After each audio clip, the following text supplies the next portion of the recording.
How is Sector 150 for investment? What kind of rental income can one expect? Rental is still slow here. Yeah, but basically rental is slow, but I think it's better that at least Sector 150 has very limited supply of rentals as well, because people have the properties which are ready are majorly with the end users, so the supply is minimum. So definitely, at least your property gets rental, and you are not burdened by the maintenance, paying maintenance by yourself.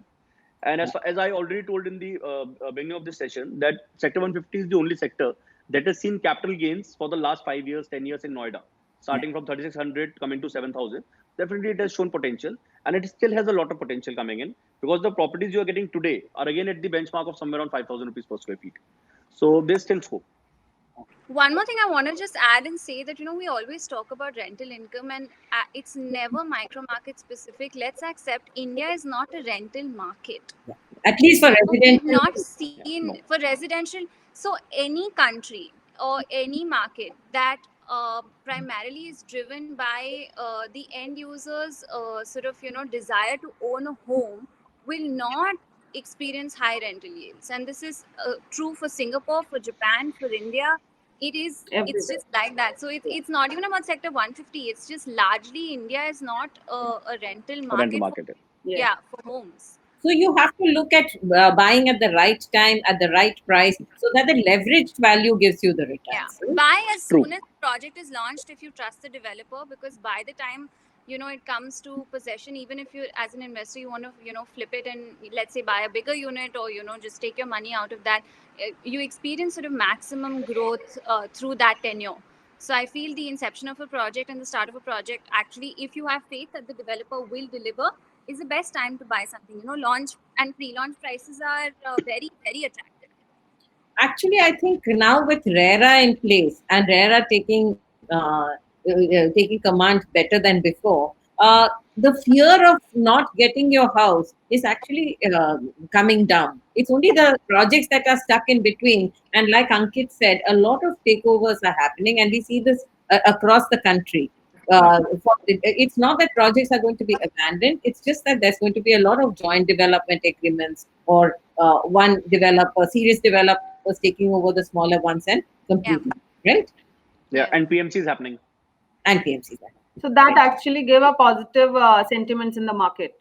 Yeah. Yes. They will definitely get their home delivered on time, and with the kind of a developer who has a legacy to deliver good projects. Yes, yes, absolutely. So look at the track record, and this is something I've been saying for a long, long time.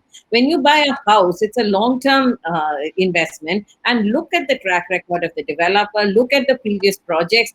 Talk to people who have bought with the developer. If they are happy with them, those are the drivers Yeah. that should help you choose your developer.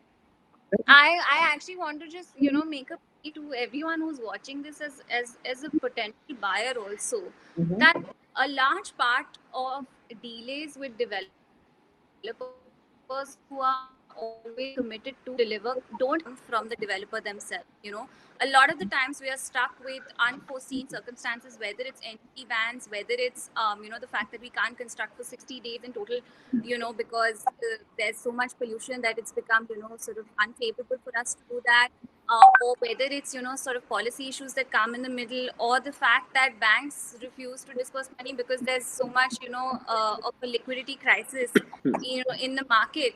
So most of developers today who have survived, let's say, the weeding out process, intend on delivering, but delays don't come from us all the time. They come from the fact that our hands get tied because we have NBFCs and financial institutions who are partnering with us in the process. So we work with them, we work with the government, and not all is in our hands at all times. Right. Yeah. True.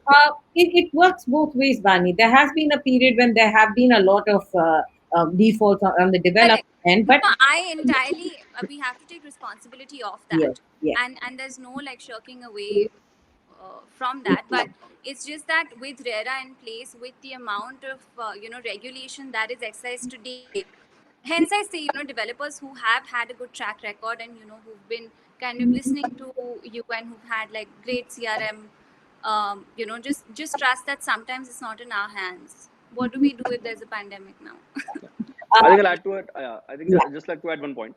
that maybe because home buying is so emotional for people that when Yeah. that dream shatters, we are the bad boys. But we see Yeah. it happening in all sort of investment instruments, like even like cooperative banks and the Yes Bank debacle, etc. happens. But people tend to still give them a benefit of doubt. But when it comes Yeah. to shattering of their dreams, I understand that. Being a realtor, I also got stuck somewhere. Being a Yeah. realtor myself, but it happens. We also have to see the actual reasons, like Bani told. But yeah, definitely we have had a few bad ones as well. Yeah. I have somebody called Himanshu Tomar who's asking about the payment plans of 1090, 1585. How safe are they? Shazia, you want to take that? Definitely, I would like to take that question. Like these desperate payment plans, I think will lead to the confusion in the market, and I think that is going to, impact the market a big way.